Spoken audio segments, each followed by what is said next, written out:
저는 지난 3일 목요일에 2019년 기해년을 바른미래당이 주도해서 국회 개혁의 원년이자 정치 개혁의 기념회로 만들겠다고 말씀드린 바가 있습니다.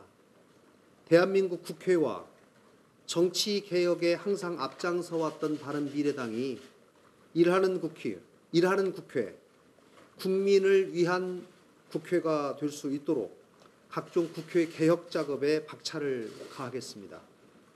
2년 전 대한민국을 뜨겁게 달궜던 촛불 시위는 우리 사회 곳곳에 강도 높은 개혁을 요구한 민심의 절규였습니다. 하지만 현재 바뀐 것은 정부밖에 없습니다. 어느 부분에서든 제대로 된 개혁의 성과가 찾아볼 수가 없습니다. 무엇보다도 경제 상황에 대해서는 참으로 무책임한, 무능한 정부였습니다.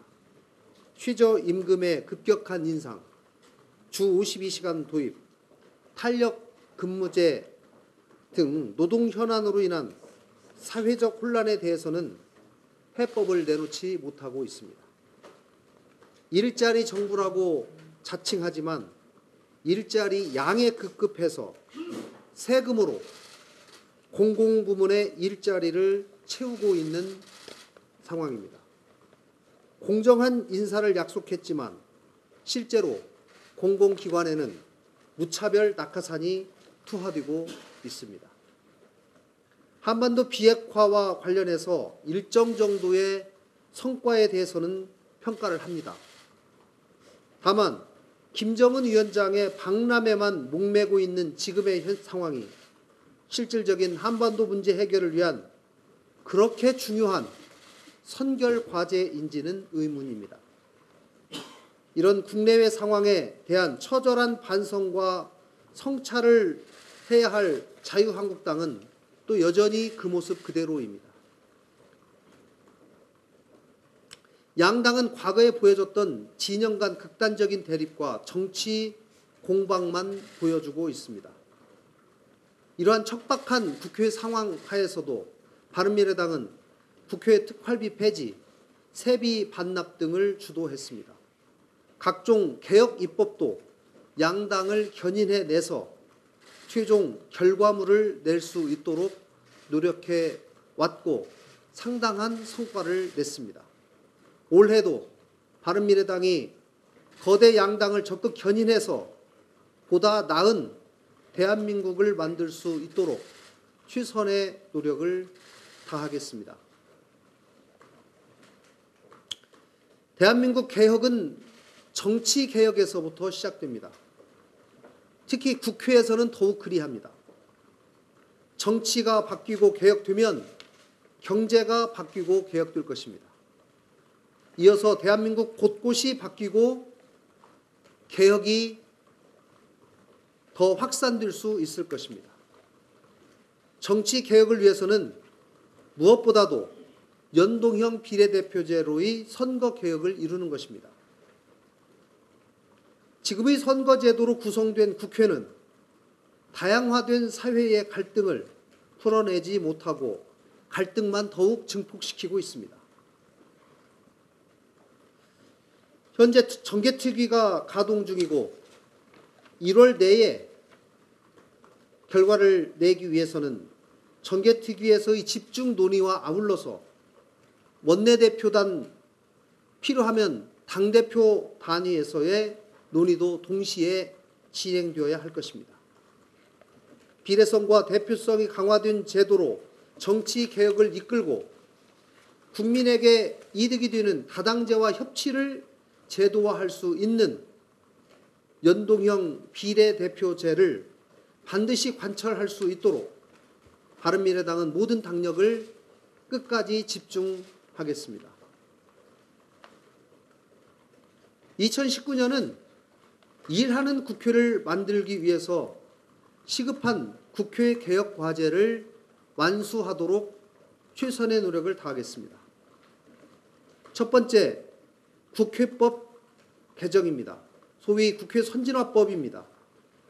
과거 양당제 당시에 국회 내 몸싸움과 일방적 법 처리 때문에 생긴 법입니다마는 지금의 다당제 현실에는 맞지 않습니다. 다당제에 걸맞게 의결 정족수를 단순 과반으로 낮추어야 합니다. 원내 교섭단체 간의 합종연횡이 수시로 일어나야 합니다. 특히 지금은 21대 총선의 결과를 알 수 없기 때문에 선진화법에 대해서 개정이 가능한 골든타임입니다. 2월 내에 선진화법을 개정하고 21대 국회부터 적용하도록 할 것을 제안합니다. 두 번째로 각 상임위원회별로 법안 소위를 매주 1회 이상 정기 소집해서 법안 심사를 활성화하는 방안을 적극 추진하겠습니다. 그래서 실질적으로 상시 국회에 효과를 가져오고 국회에 묵혀져 있는 수많은 법안에 대해서 실질적인 심사가 이루어질 수 있도록 하겠습니다. 시기와 상관없이 일하는 국회의 모습을 보이도록 하겠습니다. 셋째로 법사위의 운영 개선 방안을 적극 논의하겠습니다. 지난 하반기 원구성 협상 당시 원내 교섭단체 간의 합의 정신에 따라서 법사위가 제대로 기능하고 국회의 효율성을 저하시키는 일이 없도록 제도를 개선해 나가겠습니다. 체계작구 심사 기능을 합리적으로 조정하고 상임위의 결정을 존중하는 방식으로 개선할 필요가 있습니다. 네 번째, 예결위 내의 소소위 운영에 대한 개혁을 주도하겠습니다. 해마다 되풀이되는 깜깜이 예산과 밀실 예산 심사를 방지하고 소소위 활동의 책임을 강화하는 법안을 마련해서 투명한 국회가 되도록 해야 하겠습니다. 다섯째, 상임위 소위 차원의 청문회를 활성화할 필요가 있습니다. 최근 문제가 된 운영위, 기재위, 각종 상임위와 마찬가지로 각종 현안이 발생할 때마다 큰 시혜를 베푸는 듯 상임위를 개최할 것이 아니라 수시로 관련자들을 불러다가 청문 절차를 통해 진상을 확인하고 규명할 필요가 있습니다. 이를 위해 소위 차원의 청문회 개최에 관한 요건을 완화하는 차원의 국회법 개정이 반드시 필요하고 이거를 추진하겠습니다. 이상과 같은 국회 개혁 과제를 서둘러 이뤄내기 위한 국회 운영위 제도 개선 소위가 지금 구성이 되었습니다마는 제대로 돌아가지 않고 있습니다. 속도감 있는 논의를 해야 할 것입니다. 민주당과 한국당의 각성과 적극적인 참여를 촉구합니다. 적어도 제가 지금까지 말한 국회 개혁 과제는 2월 국회 내에 반드시 처리될 수 있도록 두 당을 설득해내고 견인해 나가겠습니다. 다음은 1월 국회에서의 주요 입법 현안입니다. 지난해 말 원내 교섭단체 대표들은 올해 첫 본회의에서 채용비리에 관련한 국정조사 계획서를 처리할 것을 약속했습니다. 그런데 민주당의 최재성 위원장이 채용비리 국조를 사립유치원 개혁 3법과 연계시키면서 차일피일 미루고 있습니다. 원내대표 합의에 기초해서 국정조사 계획서 논의가 서둘러 마무리되어야 합니다. 채용비리 근절은 문재인 정부의 공약이고 이 정부의 핵심적인 정책입니다. 성역 없는 조사가 국민의 요구라는 점을 민주당은 명심하기 바랍니다. 여야 협상을 통해 특별감찰관 임명을 이번 달 내에 마무리하겠습니다. 특별감찰관은 27개월째 공석이지만 정부 여당은 공수처법의 통과를 핑계로 특별감찰관 임명을 미루고 있습니다. 언제 통과될지도 모를 법안 통과를 전제로 해서 위법 상태를 방치하고 있는 것입니다. 그러는 동안 특감반 사태와 청와대 비서진의 기강회의 등의 각종 사고가 벌어졌습니다. 이제 특별감찰관은 공수처와 상관없이 더 이상 미룰 수 없는 문제입니다. 1월 내에 현행법에 따라 3명의 특별감찰관 후보자가 추천될 수 있도록 두 당을 설득해 내겠습니다. 입법 현안 중 두 번째로 2월 임시국회에서 방송법 개정안이 통과될 수 있도록 협상해 나가겠습니다. 방송법 개정은 바른미래당이 1년 넘게 지속적으로 주장해 온 것입니다. 지금의 여당인 민주당이 야당 시절에 가장 공정한 법이라고 하면서 방송법 개정안을 당시 국민의당과 함께 발의한 바 있습니다. 당시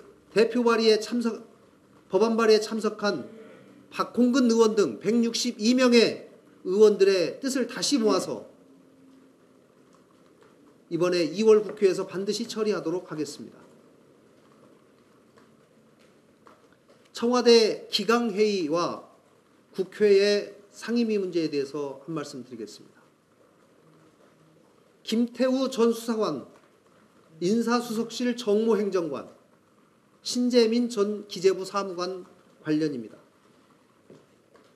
어제 언론 보도를 통해서 밝혀진 인사수석실 정모행정관의 의문스러운 행적에 대해서는 먼저 청와대가 명명백백하게 그 진상을 규명해서 먼저 밝혀야 합니다.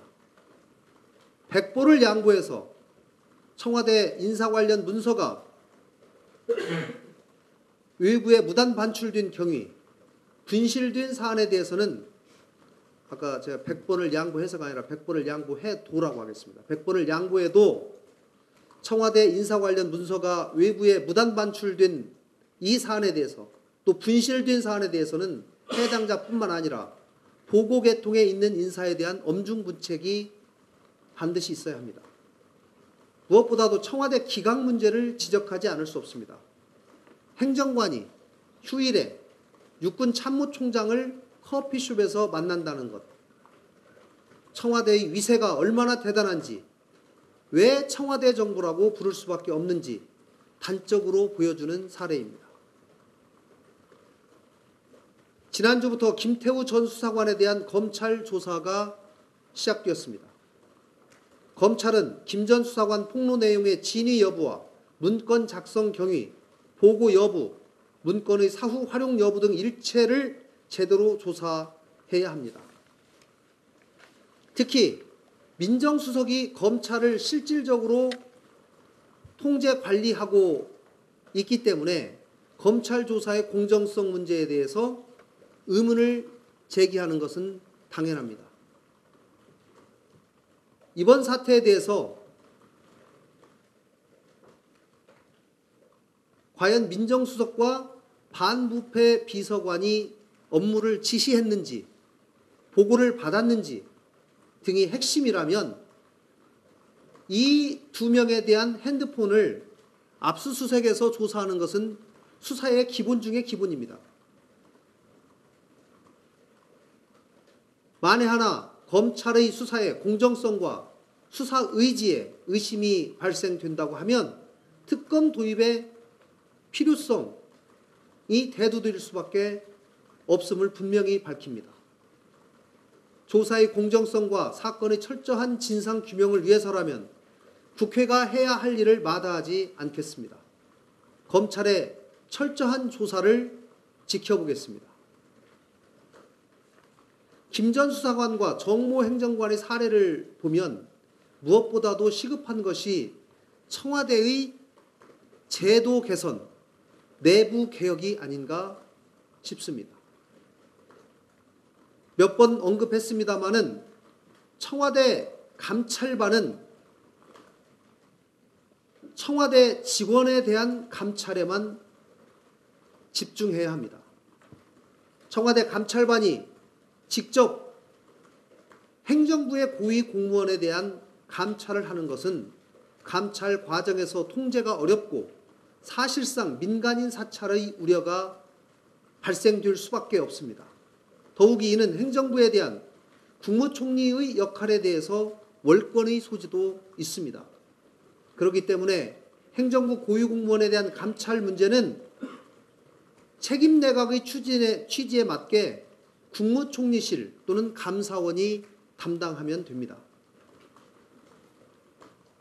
민정수석실의 특별감찰반이 외부 감찰에만 관심을 기울이는 와중에 김태우 사건, 정모 행정관 사건, 음주운전, 폭행 등 청와대 내의 공직기관이 무너진 사건들이 지속적으로 드러나는 겁니다. 감찰반은 청와대 내부의 직원들에 대한 감찰에만 집중해야 합니다. 신재민 전 사무관과 관련해서는 기재위 차원의 청문회 개최를 다시 한번 촉구합니다. 이것은 정치 공방의 문제가 아닙니다. 국회는 정부의 주요 현안에 대해서 점검하고 체크해야 할 당연한 의무가 있습니다. 더구나 기재부대에서 적자 국채 발행과 관련해서 구체적인 정황과 실명까지 거론됐습니다. 기재위 소집을 늦출 하등의 이유가 없습니다. 이런 일조차 상임위 청문회가 개최되지 않는다면 국회의 존재 이유와 필요성이 없는 것이나 마찬가지입니다. 더구나 일하는 국회를 만들자는 민주당의 주장대로라면 기재위 소집은 너무나도 당연한 일이고 국회의 책무입니다. 그런데 최근 민주당 일각에서 신재민 전 사무관을 향해 보여준 모습은 매우 우려스럽습니다. 신 전 사무관에 대한 인신공격에 더해 음모론까지 나오고 있습니다. 이런 모습이 과연 최순실 국정농단을 폭로한 고영태 씨를 공익 제보자라고 추켜 세우면서 그 이후 탄핵과 촛불 시위로 정권을 잡았던 여당의 모습입니까? 반성을 촉구합니다. 즉각 기재위 소집 및 청문회 개최에 대한 결단을 다시 한번 촉구합니다. 끝으로 내일 또는 모레로 예정되어 있다는 청와대 비서진 교체에 대해서 한 말씀 드리겠습니다. 후임 비서실장으로 노영민 주중대사가 또 정무수석으로는 강기정 전 의원이 낙점되었다는 얘기가 들립니다.